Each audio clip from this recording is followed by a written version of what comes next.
Chers amis, bienvenue pour cette nouvelle chronique KTO.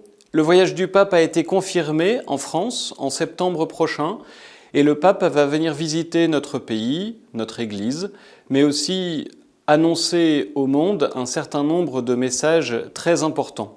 Avant de revenir sur un message qui me semble très important, je voudrais revenir sur le fait que le pape lui-même se déplace et nous allons rencontrer la figure du souverain pontife, nous allons rencontrer le chef de l'Église catholique, mais nous allons aussi rencontrer un homme. Et pour nous préparer à sa venue, pour nous préparer à sa rencontre, quoi de mieux que d'aller à la rencontre des personnalités qui ont forgé le pape Léon XIV. En décembre dernier, dans une petite interview, le pape a lancé aux journalistes, si vous voulez savoir qui est le cardinal Prévost, eh bien allez lire Laurent de la Résurrection. Beaucoup l'ignorent, mais Laurent de la Résurrection est un frère carme qui a vécu à Paris au XVIIe siècle, dans le couvent des Carmes, là où sera érigé 2 siècles plus tard l'Institut catholique de Paris.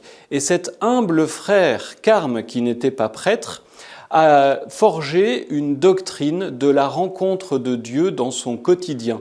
Il était l'humble cuisinier de ses frères, il a ensuite été l'humble cordonnier de ses frères, et il disait contempler Dieu et servir Dieu dans ses marmites. Au fond, sa doctrine est un peu une anticipation de la doctrine de Sainte Thérèse de l'Enfant Jésus.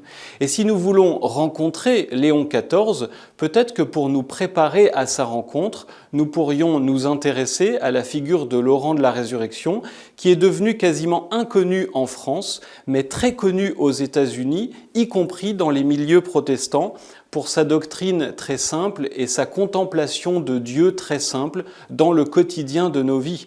Voilà quelle est la spiritualité qui marque profondément Léon XIV. La deuxième chose que je voulais évoquer avec vous, c'est les messages que le pape va sans doute lancer à la France. Beaucoup y voient aussi un déplacement politique dans le contexte de la loi sur l'euthanasie. Moi, je voudrais nous focaliser sur autre chose qui marque le pontificat de Léon XIV. Tous les mois quasiment, Léon XIV traite du défi de l'intelligence artificielle.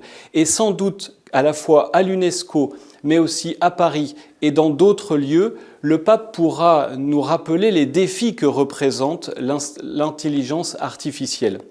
3 défis a-t-il régulièrement pointés.